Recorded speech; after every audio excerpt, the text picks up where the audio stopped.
Pada kesempatan kali ini, kita akan membahas secara lengkap, rinci, detail, dan jelas mengenai bagaimana menentukan resultan 3 vektor fisika kelas 10 dalam bentuk soal dan pembahasan secara step by step.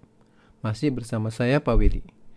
Dalam video ini akan dibahas bagaimana cara menentukan resultan 3 vektor menggunakan cara grafis, yaitu dipilih metode jejer genjang, dan cara analitis menggunakan penguraian vektor, sehingga kita akan mendapatkan pemahaman yang tepat. Oleh sebab itu, saya persilakan untuk subscribe bagi yang belum, dan bagi yang sudah, saya ucapkan terima kasih karena telah mendukung channel ini. Silakan like jika Anda suka, komen untuk pertanyaan, dan share video ini jika Anda ingin berbagi. Baik, mari kita mulai. Menentukan resultan 3 vektor. Untuk soalnya sebagai berikut. Diketahui 3 buah vektor seperti pada gambar. F1 30 berarah seperti ini, 37 derajat terhadap garis vertikal. F2 50 berarah 37 derajat terhadap garis horizontal. Sedangkan F3-nya adalah 40 Newton ke kanan ya. Tentukan F1 plus F2 dan minus F3 dengan cara metode jejer genjang untuk cara grafis dan metode penguraian untuk cara analitisnya. Kita akan mulai dengan nomor 1, yaitu dengan menggunakan metode jejer genjang ya. Jadi pada metode jejer genjang itu kita gambar seluruhnya, jadi tidak ada yang dihitung. Nah, bagaimana kita menggambarnya? Pertama kita harus tentukan dulu skala yang kita gunakan ya. Di sini saya pilih skala 1 cm sama dengan 10 Newton. Jadi kalau misalkan F1-nya 30 Newton, maka kita gambar 3 cm. Tetapi arahnya harus 37 derajat terhadap garis vertikal. Begitu juga dengan F2, kita gambarkan sepanjang 4 cm untuk 40 Newton. Begitu juga kita gambarkan minus F3 ya. Di sini F3-nya ke kanan, berarti kita gambarkan nanti F3-nya ke kiri dengan panjang 4 cm. Nah, untuk metode jejer genjang kita gambarkan semua vektor dengan titik tangkap yang sama. Jadi sebagai berikut ya. Jadi ini F1-nya,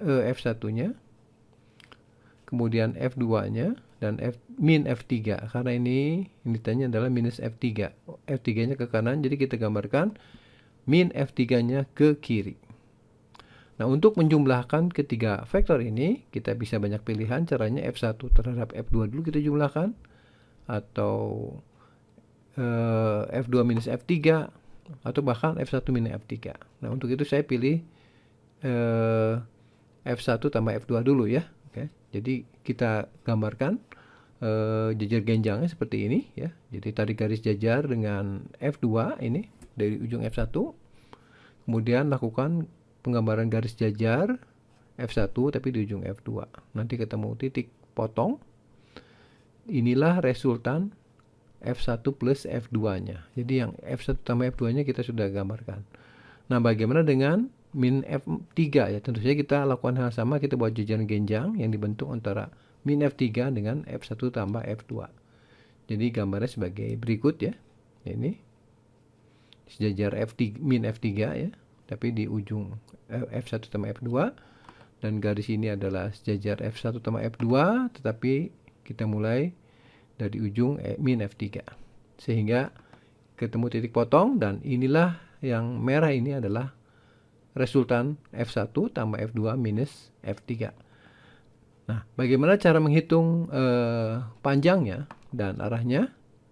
Mari kita lanjutkan ya. Ini adalah gambar akhir F1 plus F2 min F3. Jadi resultannya yang merah.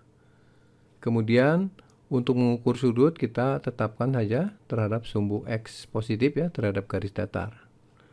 Jadi inilah resultannya. Kita gunakan penggaris untuk mengukur panjang resultan ini ya. Jadi panjangnya seperti ini. Ini ujungnya ada di skala 5,7 ya, 5,7. Jadi karena skala yang digunakan tadi adalah 1 cm mewakili 10 Newton, maka panjang resultan adalah 5,7 cm dikali dengan 10 Newton per cm. Jadi resultannya adalah 57 Newton. Bagaimana dengan sudutnya? Sudutnya kita akan ukur dengan busur derajat ya. Jadi seperti ini cara pengukurannya. Ini adalah busur derajatnya. Nolnya dari sini karena kita ambil tadi acuannya X positif, jadi 0 derajat di sini. Kemudian ini posisi resultannya ada di sini ya. Jadi 10, 20, 30, 40, 50, 60, 70, 80, 90, 100. Nah ini kurang dari 100 dan kira-kira ada di angka 9 ya. Berarti sudut yang dibentuknya adalah 109 derajat. Oke, demikian pembahasan menentukan resultan 3 vektor menggunakan cara grafis. Jadi semuanya adalah hasil pengukuran ya, menggunakan penggaris dan busur derajat untuk menentukan arah. Bagaimana dengan cara analitis? Mari kita lihat berikutnya. Baik, sekarang kita akan menghitung ya resultan dari 3 vektor ini ya. Pertama-tama kita akan gunakan dalam metode penguraian itu adalah membuat salib sumbu ya, salib sumbunya. Jadi semua vektor ini kita gambarkan mulai dari titik pangkal seperti ini F1, kemudian F2-nya ini, dan ini min F3-nya berarah ke kiri ya. Kemudian jangan lupa sudutnya 37 derajat ini juga ya. Nah, jadi dalam penguraikan kita menguraikan semua vektor dalam arah sumbu X positif ya dan sumbu Y positif. Jadi kalau kita lihat di sini ada dua gaya yaitu F1 dan F2 yang belum dalam arah sumbu X dan Y ya. Sedangkan min F3 itu sudah dalam arah sumbu X negatif, tidak perlu kita uraikan. Jadi yang kita perlu uraikan itu adalah vektor F1 dan F2. Nah, untuk menguraikan vektor kita butuh sudut. Nah, sudutnya sudah saya cantumkan di sini ya. Oke. Nah, sekarang pertama-tama kita uraikan dulu F1 ini. Kita uraikan menjadi komponen arah X positif, arah X dan arah Y ya. Jadi bisa kita gambarkan ke kiri dan ke atas ataupun ke atas dulu baru ke kiri ya. Kita gambarkan supaya tidak berimpit tumpang tindih, maka saya gambarkan pilih seperti ini ya untuk penguraian F1-nya. Jadi F1-nya saya uraikan ke atas dan ke kiri ya. Nah, ini sudut 37 derajat, ini F1. Jadi komponen yang ini yang vertikal itu sebelah sudut ya, 37, sehingga sisi miringnya yaitu F1 dikali kosinus. Sementara yang di depan ini adalah di depan sudut ya. Berarti sisi miring dikali sinus. Jadi ini adalah F1 sinus 37 ya. Nah, bagaimana dengan F2 ya, sama saja prinsipnya. Kita uraikan ke atas dan ke kanan boleh atau ke kiri ke kanan dan ke atas ya. Supaya tidak tumpang tindih saya gambarkan sebelah sini. Dan yang ini. Yang ini posisinya ada di sebelah sudut. Jadi nilai yang ini adalah sisi miring F2 dikali kosinus 37. Sementara yang ini di depan sudut 37 berarti F2 kali sinus 37. Nah, setelah kita menguraikan vektor ini ya, kita tidak perlu lihat lagi F1 F2-nya. Langsung kita cari berapakah jumlah vektor tersebut dalam masing-masing arah X dan Y. Untuk arah positif diambil ke kanan ya. Kalau arah vertikal, yang positifnya ke atas. Jadi jumlah gaya dalam arah X atau sigma Fx-nya adalah, kita mulai dari indeks 1 ya, jadi ini F1 sin 37 ke kiri minus, kemudian 2-nya ini berarti F2 cos 37 ke kanan positif, dan ke kiri adalah minus F3 ya. F1-nya 30 sinus 37 3/5, F2-nya 50 kosinus 37 4/5, dan F3 adalah 40 jadi min 40. Ini dikalikan, ini 6 kali 3 18 berarti. Ini 10 kali 4 40, ini min 40. Sehingga jumlah gaya dalam arah X itu adalah minus 18 Newton. Artinya dia ke kiri ya. Nah, bagaimana dengan jumlah gaya dalam arah vertikal atau arah Y ya? Kita tuliskan dengan cara yang sama. Mulai dari indeks 1 biar teratur ya. Jadi 1 yang ini berarti yang ini. Dia ke atas berarti positif. F1 cos 37. Kemudian yang keduanya ini ke atas juga berarti plus F2 sin 37. Substitusi F1 30, cos 37 4/5, F2 50, sin 37 3/5. Ini 6 kali 4 24, ini 10 kali 3 30, jadi jumlahnya 54 dan nilainya positif. Artinya ke atas. Baik, sekarang kita akan tuliskan kembali ya. Jadi sigma fx-nya adalah min 18. Kemudian sigma fy-nya 54 ke atas. Jadi kalau kita gambarkan ya, vektor tersebut seperti ini. Jadi tinggal dua komponen saja, yaitu sigma fx dan sigma fy. Tentu saja untuk mencari resultannya ya kita jumlahkan ya menggunakan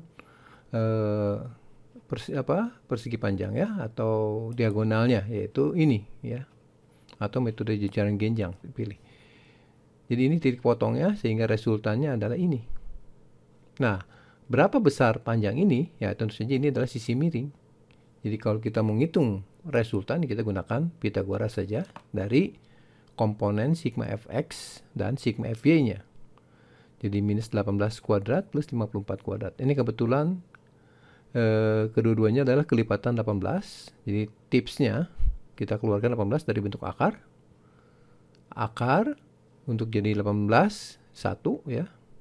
Untuk jadi 54 3. 1 kuadrat 1, 3 kuadrat 9, sehingga bilangannya dalam bentuk bilangan rasional adalah 18, irasional adalah 18 akar 10. Nah, kalau kita hitung menggunakan kalkulator itu kira-kira mendekati 56,9 Newton. Dan nilai ini tadi mendekati cara grafis yaitu 57 Newton.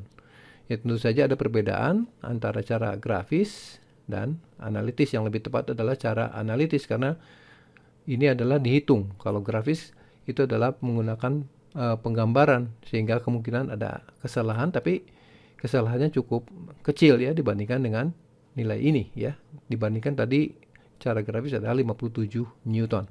Nah, bagaimana dengan arah? Nah, arahnya berarti resultan ini ya membentuk sudut seperti ini, berarti terhadap X negatif, atau biasanya dia diukur terhadap sumbu X positif. Jadi untuk sudutnya digunakan terhadap sumbu X positif, jadi sudutnya seperti ini.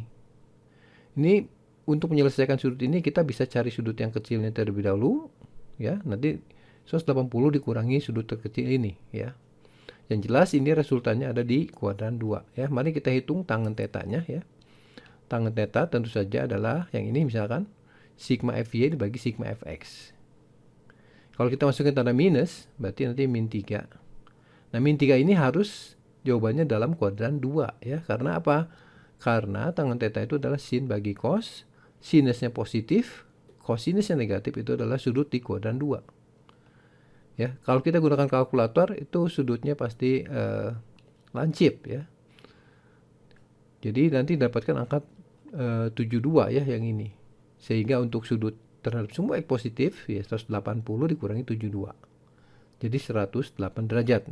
Nah, ini juga ada perbedaan sedikit dengan menggunakan cara grafis tadi 109 derajat.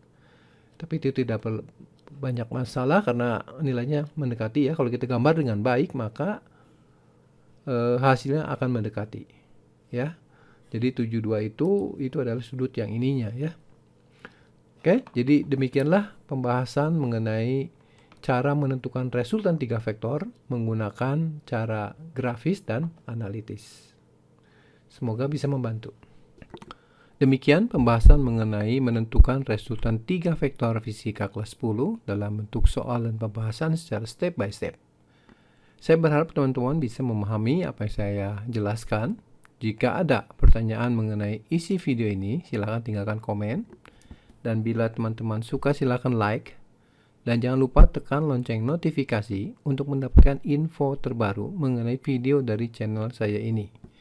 Baik, sampai jumpa di video yang lainnya. Sehat selalu dan terima kasih.